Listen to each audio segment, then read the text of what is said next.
What is up, ladies and gentlemen? It is Monday night, which means I've got a NBR coming to you, Nothing But Rants, the show where I bring you topics that I'm rather passionate about and I pontificate upon them. These are not hot takes, but rather takes that I'm hot about. All right, so guys, let's hold off just for a little bit, and I know we're starting off hot here. Let's hold off just for a little bit on this Florida recruiting slander. Okay, now follow me here. I know most of my following is a Georgia fan, right? If you're watching tonight, odds are you're a Georgia fan. And I understand that as a Georgia fan, it's nice and it's fun to make fun of Florida fans, right? They're your big enemy. They're your biggest rival. There's not even a question about it. I mean, I wouldn't even consider Georgia Tech a rival. By far, they're a little brother at this point. They're not a rival. So Florida is who you send all of your angst and anger towards. Now, however, I understand that as a Georgia fan, it's probably fun to sit there and talk about the 50th overall recruiting class and to make fun of Billy Napier and the Florida Gators for where they are in recruiting, especially considering where Georgia is right now in terms of recruiting. But let's just hold off on the Napier slander and making fun of Florida, because here's the deal. I understand it is hysterical that Florida is 50th overall in recruiting, and seeing the list of them behind Vandy is beyond astonishing. It's more than that. It's beyond funny. It's more than that. It's Florida. I never would have thought, no matter what was going on down there, no matter who the offense or the head coach was, no matter what, it was impossible to recruit that poorly at Florida. However, this says far more about the previous regime than it ever even would the new regime, right? They got in there the last couple of weeks, and I understand that common sense knowledge is not something that most fans talk about or discuss, but I want to put you guys on notice as Georgia fans. Understand something.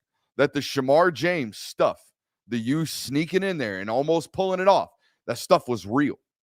You went heavy after Shamar James. It was late in the cycle, albeit, but you went heavy after Shamar James. And they pulled him back in. They reeled him back in at that coaching staff. You got to give him credits where credit is due right there on that part. Kamari Wilson, on the other hand, guys, Kamari Wilson was talked about as a Georgia Bulldog from midsummer on. I mean, Georgia felt as confident and as comfortable about Kamari Wilson as any other non-committed, gonna take it to signing day recruit that there was. More than all of them, far more than Marvin Jones early on in the cycle, another guy that went late down to the wire. Far more than any of these guys. Felt far more confident about Kamari Wilson than the rest of them. He ends up at Florida because of Corey Raymond and because of Billy Napier. I'm not here to be an alarmist. I'm just here to tell you that the spidey senses are tingling, and Florida's here to play ball when it comes to recruiting. No longer are the days where you can go into Florida territory and not have to worry about a Gator showing up and recruiting those football players. Those are no longer, okay? The investment in Corey Raymond, giving that guy an assistant head coaching gig and giving him that title and pulling him away from LSU means Florida, from now on, as long as Corey Raymond is there, has a shot at defensive backs. And that right there, I'm not saying it should scare you if you're a University of Georgia fan, but it should put you on alert. No longer is Florida little brother. That is the biggest sleeping giant in college football, in my opinion, as it was sitting in terms of recruiting under Dan Mullen. Now they got a guy that gives a crap about recruiting, and that's kind of important. You know what I mean? It's kind of important. All right, so the opening rant is done. That opening rant is brought to you by Cola Kicks, the keynote sponsor tonight. Cola Kicks 706. Sorry, it's been a long day. We've produced a lot of content over here today. Had a film study as well this morning. Full hour on Patreon, about 15 to 17 minutes over here on YouTube. So if you haven't checked that out, feel free to do so. Been a long day, so a little bit tongue-tied over here, so please forgive me. Rudes makes a great comment here to something that, as a businessman and as a YouTube personality, if you will, I guess I'm horrible about.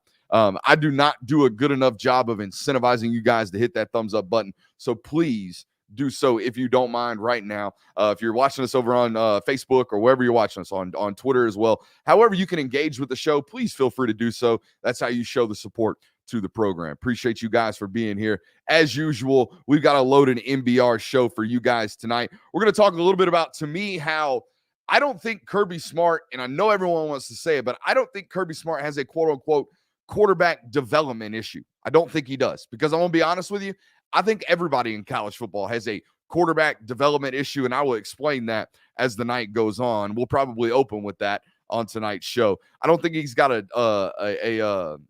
development problem. I think he's got a selection problem, or what appears to be a selection problem on the surface. And we'll talk a lot more about that here in just a little bit. I'll tell you why Lane Kiffin's out here fooling all you jokers that are going out here getting on the Lane train with regards to his latest statements around the nature of college football. All you old heads that are out there right now saying, daggum, I never thought I would have liked Lane Kiffin. He's out here saying the NIL's fugazi. Can you believe it? He's mad. He's upset. You're wrong. I'm telling you. He's fooling you. I'll talk to you about it on tonight's show. I'll tell you also what history says about Kirby Smart and the decision when it comes to the new defensive coordinator, right? He's kind of got a track record on these things. We'll kind of walk through the history of that and the history of coaching in general. And to close tonight's show, I will tell you what the title note of the title of tonight's show is. I think personally, myself included, I want to get that on the record because I know some people will be like, oh, there goes Brooks doing the thing again, blaming everybody else. No, I'm blaming myself here as well. I'm going to take a little bit of credit or a little bit of, credit for the situation or the quote unquote turmoil, as I titled it in the title of the show, turmoil in the fan base. Okay. I do believe the Georgia football media played a role in this quarterback narrative. And I'll explain it to you as the night goes on. Appreciate you guys for being here. Already told you, hit that thumbs up, man. We appreciate you guys. If you miss any portion of tonight's broadcast, it will be made available over on our podcast network. That's the Film Guy Network, rather, however you catch your podcast. Appreciate you guys for listening. All right, so let's get right into this first topic of the night. And it's about how, again, I don't think there is a development issue when it comes to Kirby Smart and quarterbacks, okay? I don't think that's the case, and here's why.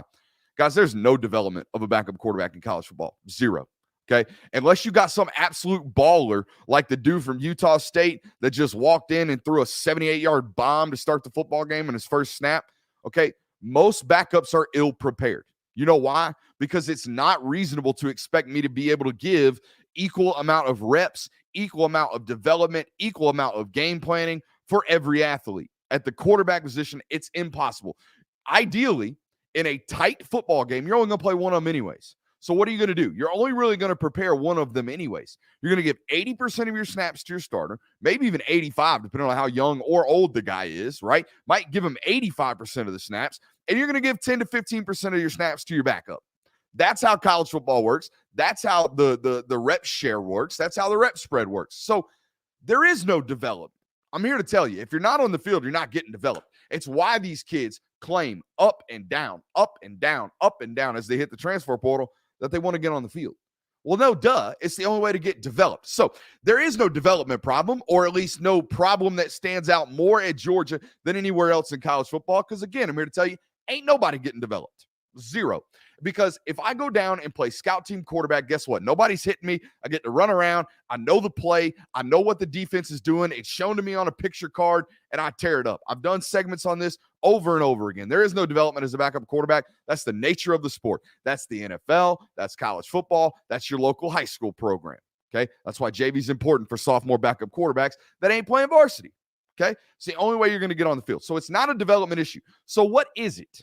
Right? What is it? When I bring you stats that say over the last 5 years since Kirby Smart's been the head coach, not starting a regime, but since the program's been his, when I bring you stats that say Georgia quarterbacks are averaging 2,500 yards and Ohio State, Oklahoma, and Clemson and Alabama's quarterbacks are averaging 4,000 yards a season, a delta of 1,500 yards. And those quarterbacks are throwing for 40 touchdowns plus a year. And those quarterbacks have 68% completion percentage. And Georgia's quarterbacks are sitting at 25 touchdowns per season and about 63% completion percentage.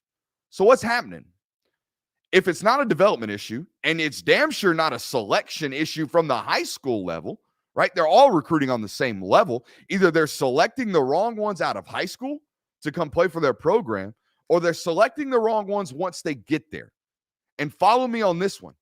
All you guys that tell me, oh, well, you can't make such and such decision because such and such quarterback's going to leave. Or, oh, the best quarterback left. Or, oh, this quarterback here, this quarterback here. Let me wake you up on something when it comes to college football. All these quarterbacks are leaving. Every program you mentioned, every program that we just got to talk about has had quarterbacks leave their program. Clemson, Kelly Bryant, gone. Okay. Alabama, Jalen Hurts, gone. Okay. Ohio State, Joe Burrow, Tate Martell, gone. Oklahoma, Spencer Rattler, gone. Right. All these teams have quarterback turnover, but yet they're statistically producing at a rate in which they're supposed to, or that college football says to win a national title, you have to. And then you scratch your head and you say, well, wait a minute. Georgia's got an offensive coordinator that's supposed to be one of these air raid guys. I mean, Brandon Weeden in 2012 threw for 4,200 yards. What's going on? Well, I'm here to tell you that if it's not a development problem, it's not an OC problem, then it must be a selection problem. You're either picking the wrong ones out of high school, or once they get into your campus and you watch them through practice, you're picking the wrong one there. It has to be one of the two, right? It has to be one of the two. The selection is the issue, not the development of the quarterback, okay? Everyone else seems to be selecting the right guys, right? When Jalen Hurts leaves Alabama because he's not getting playing time, Tua Tagovailoa damn near wins a Heisman Trophy. And then Mac Jones turns around and does, or almost wins one, and Devontae Smith does, right? When Spencer Rattler gets pulled for Caleb Williams damn near goes and wins a Big 12 championship, right? So these other programs seem to at least be selecting the proper quarterbacks. It has very little to do about development of the proper quarterbacks, right? You get on the field, you're going to develop. Reps lead to development, in my opinion. All right, let's talk a little bit about Lane Kiffin. I know quarterbacks are the hot topic in Georgia fan base. That's why, if you guys pay attention here on this platform, we hit on something around the sorts almost every day. Twice today, we've hit it. Because you guys want to talk about it. And if you guys want to talk about it, it coincides with what I want to talk about, because I want to be entertaining to you guys. I want a product that you guys will be able to accept. So, guys, I think at this point, man, when it comes to whatever's going on in your quarterback position, I think he has earned the right in terms of your head coach to have the benefit of the doubt, believe it or not, because I think there's only been one incorrect decision, and that's Justin Fields, and that's me on the outside looking in. That's the other point I want to make about this. It is valuable when I tell you that you need to trust your head coach. It is. It is valuable when I tell you you need to trust the people inside that building that are most directly involved with making the decision, because of one reason and one reason only. They're the only collective that has the entirety of the picture, has all of the information, okay? Not some message board rumor that you heard, not some, private healthcare specialist, not some cockamamie theory about, COVID, or maybe he's sick, or maybe whatever your theories are. Okay. There's only one, collective of people that know the entirety of the story, and it's the people making the decisions. So I personally like to give them a benefit of the doubt. And it's going to extend into our conversation that we close with tonight. I think the media has played a role in what it is that has driven this narrative and the reason there's so much turmoil around this discussion. Okay. We'll talk about it as we close tonight's show. But let's talk about Lane Kiffin. Okay. Lane Kiffin came out this week and he did the thing where he comes out and he's like, I've had players basically look at me and say, Coach, how much can you give me? So-and-so programs offer me such and such money, Coach. What can you do for me? It's legal free agency, right? I think that's what he said. It's free agency in college football. That's where we've come to, right? That's what he said. And a lot of people took that as, oh my God, Lane Kiffin of all people, Lane Kiffin's anti-NIL. Lane Kiffin's out here bashing on the current state of college football. And it couldn't be further from the truth. That wasn't a, oh my God, can you believe where we are in this sport? That was a, hey, boosters, can you believe where we are in the sport? Hey, boosters, the ones that paid for Laremy Tunsil, the ones that paid for Robert Nkemdiche, the ones that paid for Laquan Treadwell, allegedly. Okay. The ones that had a head coach that was maybe, buying some escort services. Okay. That one, those boosters, that's Lane Kiffin's way of saying, hey guys, they're paying them now and we're not going to get caught. So I'm going to need y'all to pony up. You know what I'm saying? I'm going to need y'all to show up with the bread and come on, because everybody else says, I'm going to need y'all to come now and help me. Help me. You follow me? That's all that was. That ain't no, my God, can't believe college football. That was a, hey, boosters, can you believe college football? Like, right? Hey, now they're going to let us do it, right? Now Laremy Tunsil's stepdad doesn't have to steal his phone and send out pictures to the internet of him smoking a gas mask and demanding more money from the coaching staff. We don't have to do that no more. Now we can just give it to him and say, he showed up for a couple events at the local restaurant.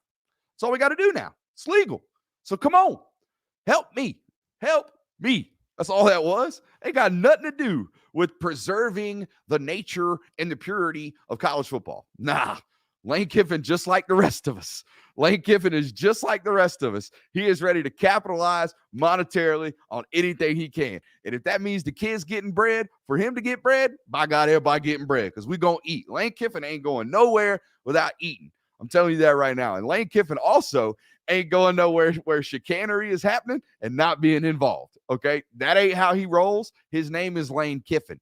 Okay. His daddy is Monty Kiffin. Let's make sure we know who we're talking about here. Lane Kiffin was not out here doing the, oh my God, I'm so scared for Dick. He wasn't doing the Dabo Sweeney. Okay. He was doing the Lane Kiffin. He just attached an email to everybody in the boosters department. Come bring me money. That's it. That's all he did. This was far from when pairs get played, I'm leaving the sport because that's not what college football is all about, Dabo Sweeney. That ain't what this was about, okay? This is about a call to action, not a call to corrective action, rather. But no, tonight's probably going to be a pretty quick show. We're 16 minutes in. We might fire off some Q&A at the end, but guys, can I be honest? We're going to switch camera angles because I feel like this one's just a little bit more personal. So I'm going to be honest with you for a second, guys. As my audience, the audience that I love and appreciate, and the ones that takes care of my family here, and is my family. Guys, last week, and basically the whole entire month of December, because you had the SEC championship game, and then you had early National Signing Day, which if you watched what we were doing, we put out 30 articles on National Signing Day, and I did a 5-hour broadcast, or what took 5 hours, and I did 2 hours of radio the night before. I ain't complaining, guys, but I feel as if I have been sleepwalking through this life for the last 20 days. It's been brutal. So if the content's been lacking, I know it's not been lacking. There's been plenty of it, but if the quality on the quantity of content has been lacking, don't forgive me. Hold me accountable, okay? Hold me accountable. All right, let's get into, we got 2 more segments tonight. We are rolling. I'm telling you, we are absolutely rolling. And there is an NFL game on tonight, but, we're college football fans around here, right? At least that's what I think you guys are. So let's talk some more college football. Now, there is an opening at the University of Georgia, right? We all know that. Defensive coordinator, okay? 2 extremely highly qualified individuals up for said award and will be co-DCing, even though the current DC is staying on the staff until the boat. I don't know. It's a mess. Will Muschamp, Dan Lanning, right? Or Will Muschamp, rather, Glenn Schumann. Now, I went through 2 head coaches, 5 offensive line coaches, and 3 OCs in college in 5 years. Now, if that tells you anything, it tells you that the college football program I played for was abhorrent. And yes, that is beside the point. But nonetheless, I tell you that to tell you this. I know what coaching change looks like. I know what turnover looks like. And I know what the process generally goes or how the process genuinely goes around this topic of discussion when it comes to hiring new coaches. There's 1 or 2 methods, right? A couple of methods, but 2 of the most prominent methods. There's the coach that goes out and hires one of his best friends or a guy that he worked with at a previous regime, has a continuity with and coincides with, knows he can work well together, because nothing worse than a workplace where you don't really like the guy you're working with or the gal that you work with. So that's the number 1 method. They go out, hire a buddy, hire a friend, do something, right? And the other method is hire a guy that gave them problems or hire a guy that they admired on tape. So, in years past, this might be a guy like Jamal Adai, okay, up there at Georgia, defensive backs coach. I promise you that in somewhere in their, bowl game prep for Texas or Cincy or whoever it was, Kirby Smart probably ran across something that Jamal Adai's defense was doing or defensive backfield was doing and was like, I'm tipping that off. I'm going to store that one in the memory bank, and we're going to come back and get that guy when we need him. Okay, so it's 1 of 2 methods. Hire a buddy, hire somebody that gave you problems, hire somebody that comes highly regarded, right, around the coaching circles that you appreciate. It's why these coaching trees kind of stay within each other, right? Shanahan's guys leave, they go steal a bunch of Shanahan's guys, right? McVay's guys leave, they go steal a bunch of McVay's guys, right? And then McVay and Shanahan just create new assistants, and they get picked off, and it's just a cycle, right? So everybody kind of just stays within. That's why the barrier to entry to this sport in terms of this profession of coaching is really, really hard. So I tell you that, again, to tell you this, that Kirby's kind of shown a history of doing a little bit of both, where he hires his buddies, but he also hires a guy that comes well regarded and highly respected. Okay, let me walk you through a couple of these examples, right? Scott Cochran, that's a buddy. That was his best friend when he was out there at Alabama, in Tuscaloosa for years. Scott Cochran was his guy. Very high energy dudes, always yelling, crazy, crazy, crazy people, right? Best friends. Brings them on, right? Will Muschamp, prime example, known him his whole life, basically. Been best friends since college, brings them on. I ain't trying to break news here, but there's a BOBO coming to the roster that I would imagine comes with a head or offensive coordinator, former head coach, right? Probably going to be an analyst. I'm talking about Bobo, right? Okay, so he's got this history of finding guys that he either has been friends with, or a guy like Todd Monken that comes extremely highly regarded. A guy like Matt Luke comes extremely highly regarded at the running back position, right? A guy like Dale McGee down there at Georgia Southern, got to snap him up, right? Got to snag him up. Same thing with Cortez Hankton, right? I believe he was at Vanderbilt prior to coming to Georgia. So he's pulling, right? Pulling. So he does it both ways. So when it comes to the discussion of who should I pick, Dan Lanning or Will Muschamp, to be my defensive coordinator in the coming months, because that is a decision that I would imagine has to be made.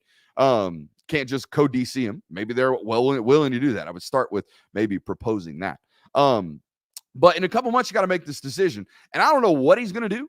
Okay, I would think he probably leans toward Muschamp. Maybe he can convince Schumann to stick around as an assistant defensive coordinator and give him a massive raise. I think that's where they might settle if both of them come on. But here's what I would tell you. From everything I've heard, Glenn Schumann is like this translator, okay? You ever see the translators? When Ronald Acuna first got to the Braves, right? He's done an incredible job learning the second language. It's something that I don't think gets admired enough in sports, beside the point. Always has a translator with him, right? That, to me, is who Glenn Schumann is for this defense. Now, Glenn Schumann ain't never going to do something like this, okay? He ain't never going to get on camera and stand here for an hour and run his, pie hole. It ain't who he is. It ain't how he cut. Okay, he going to go study film for 12 hours, come out of his hole, and then go call a few recruits and go to bed. That's what he does, okay? So he ain't the most outgoing, personal, interviewable type of individual. He's very secluded. However, he is the translator for this defense. It is very, very complicated. I've heard people inside that building tell me that Georgia does more complicated things defensively than 85% of the NFL. Basically everybody but Belichick and some of the elite defensive coordinators. Okay. It is very, very complicated, which means you've got to be able to, teach it to 18 and 19-year-old kids who probably come from, programs, even the best programs in the state of Georgia that I go see. They are very, very simplistic in scheme and concept, which means when you get to college, it's just, like your head just explodes. You can't figure it out, right? Schumann is the one that can translate all that, break it down, give it to them in a very digestible method, and implement that system into their head. So they don't blow assignments. They don't miss calls. They don't do these things, right? They're always in the correct spot. That's extremely valuable. That's really, really valuable. But on the other hand, so is a defensive coordinator that can recruit every position at an elite level. He can. Will Muschamp's an elite recruiter. He is an elite defensive mind, okay? He will get you in the right spots. The reason that they've kind of boiled it down just a little bit probably has a little bit to do with Will Muschamp defensively, okay? He comes in, brings a fresh new mind to the program, and you know what? I don't think there is a wrong decision, but I'm telling you that Glenn Schumann probably the one you don't want to leave. And it's not one that's going to leave and you're going to be upset because he turns into the next Sam Pittman. He's a great head coach. I don't see that being in Schumann's future. But I do see Schumann walking around college football being one of the best defensive coordinators in the sport for 20 years. That's pretty daggum valuable. And if you are right to that guy, which by all accounts, Kirby Smart has been for almost a decade at this point. If you are right to that guy, if he never has aspirations to become a head coach, which I'm not saying he doesn't, but if he doesn't, which the profile, if I'm going to be a criminal minds agent, tells me that it doesn't, it would probably be good to be right by that guy so he never leaves. If he's going to be one of the best defensive coordinators in the sport, and if you think he never wants to become a head coach, have that conversation with him, hire that joker, and let everybody else come and go. Everybody else come and go. Because greatness that is loyal is impossible to find in the college sporting or college coaching game, okay? Any coaching game. It's impossible. Somebody's great, you don't keep them. You don't. Either you give them a higher stake, promote them, or they leave. That's it. That's it. That's in every line of work, honestly. So, let's get into our last segment, which I know you guys thought might be a little clickbaity, right? Is that what I've been told? It was a little clickbaity. That's what the Discord called it. Old Colonel Sanders on Discord over there said it's, and I quote, the perfect amount of clickbaity, which is nice. And here's the deal. It would be clickbaity if I wasn't involved in the people that I'm about to absolutely crap on. You ready? Even though I'm not really. To be honest with you, let's get it out of the way. I was right in the sense that I told you when JT Daniels transferred to the University of Georgia that he's not the second coming of God, okay? He's not. He's not the second coming of God at the quarterback position. I said it over and over again. I pointed out flaw after flaw after flaw, careless with the football, mechanics are inconsistent, deep ball inaccurate, touch and go, overthrow, underthrow, rarely a perfect throw, intermediate, excellent, athleticism, right? I said all these things, and Georgia fans like, this guy doesn't know what he's talking about. Oh, my God, we're talking about an 18-year-old at USC. I tried to tell you that he's not one of these dudes, okay? Not one of the Trevor Lawrences, the Baker Mayfields, the Kyler Murrays, okay? Not one of these dudes. He was recruited like that, not one of these dudes. That's what I told you when they first came in. Everybody crapped on me. Can't believe you would talk about the Gatorade Player of the Year like this. Can you believe all the bad stuff he had out there at USC? I was just trying to be realistic about what I saw on tape and the athletic profile that was presented. I presented that evidence. Everyone crapped on me. He went through for 400 yards against Mississippi State because they blitzed the ever-loving house for 4 quarters, and the timeline went crazy. Brooks doesn't know what he's talking about. Saw other media members in the Georgia space talking about I stick to what I know, right? I stick to what I know. Well, what I know is film, and what I know is football. And JT Daniels is a really, really, really, really good quarterback. So is Stetson Bennett. Follow me here, okay? Follow me right here. Every outlet this offseason, including Dogs Daily, which is the one I run, by the way, every single outlet told you that JT Daniels was on the verge of winning a Heisman. JT Daniels is going to throw for 4,000 yards in this Todd Monken offense. JT Daniels, JT Daniels, JT Daniels. All off season. Sold you on it. Your heart and minds were made up on 18, carrying you to a national title and a college football playoff appearance and throwing for 4,000 yards. Lord knows I expected it to happen. You can find tweets of my Twitter account telling you that it was going to happen. We failed you. I'm going to take responsibility here for telling you that as a media, we drove this narrative way too far. Okay. JT Daniels, really good college quarterback. But guys, even before this year, even with the Heisman hype, go find me a bona fide NFL draft analyst that's out here talking about JT Daniels in the top 40 picks. Was talking about in the top 5, 6 discussion of quarterbacks in the NFL draft. They weren't, and they still aren't. And guess what? They probably never will. He is a 60 to 90 quarterback or 60 to 90 draft range, in my opinion, barring some type of magical Heisman Trophy season where everybody falls in love with him, and suddenly he becomes this mythical athlete that the NFL now covets at the position, okay? But he's not any of those things. He's just a really, really good quarterback.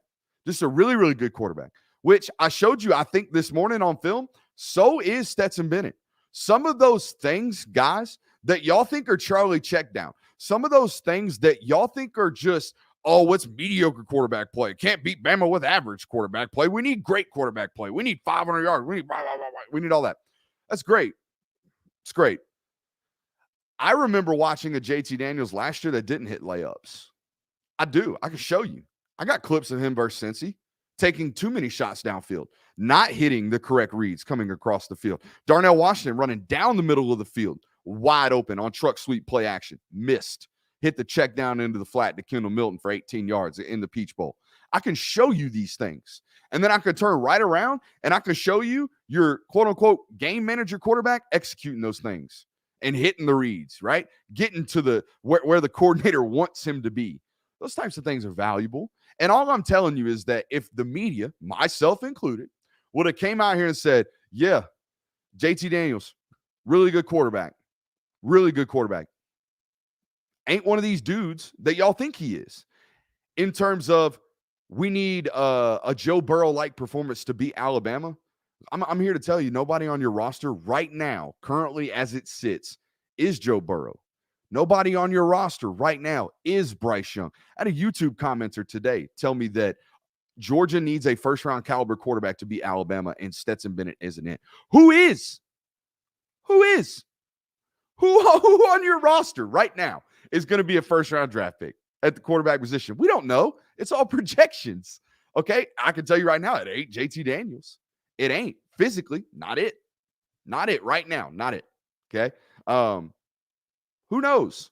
I find issues in the former 5-star is still the better quarterback 4 years down the road. When your head coach, the guy that is the highest paid state official in the state, he makes way too much money. According, pay the teachers, all that good stuff, save the whales. He makes a lot of money to make these decisions, right? A lot of money to make these decisions. And guess what? He makes these decisions with the entire picture. Whereas we got the picture up here that's like, hey, I heard JT Daniels has got mono. Hey, I heard JT Daniels flew in his private doctor and got Kirby mad about that. Hey, I heard JT Daniels doesn't practice. Hey, I heard this. Hey, I heard that. Hey, I heard he was, he cussed out Kirby Smart and called him Kirby dumb at practice the other day. And this and this and this and this and this. That's all we know. It's just all this sprinkled information. Here's what I know. Here's the bona fide information that I've gotten. Stetson's been good at practice. JT Daniels went a stretch of the season where he was not prepared, not prepared to play or not able to play. During that stretch of the game, guess what? Somebody won a job. And that kind of crap happens all the time. All the time. You think Warren Erickson's getting his job back at center next year? I'm here to tell you he ain't. When Tate Ratledge comes back healthy, he better not. Cedric Van Pran has played incredible this year. You think Warren Erickson's just going to slide back into center? Why? No, he ain't. Okay? So injuries happen in football. Availability is your best ability. It's a cliche for a reason. It's 100% true. There was a portion of today's practice or this year's season where JT Daniels was not able to practice. A job was won. End of story. Be happy with it. I'm happy with it. I'm happy I get to cover it because, good Lord, I know you guys will eat it up. All right. Told you it was going to be a little short tonight. We'll do Q&A. Not really feeling it. Let me tell you something. Q&A, mailbag, all this stuff, you know what that is? I'm going to be 100% honest with you. That's people like me's excuse not to do work. If I come on here, I'm going to be honest with you. If I come on here and the title reads, live Q&A, come holler at your boy, I'm being lazy. I am. I don't want to work that day.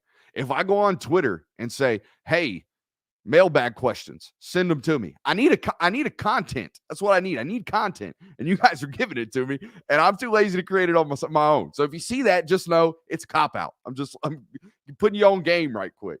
All right. No Q&A. I'm not that lazy, but I'm too lazy to continue. So we're going to call it quits today. Hope you appreciate it. If you did, we hang out like this pretty much all the time over on Patreon. Patreon.com/Brooks Austin.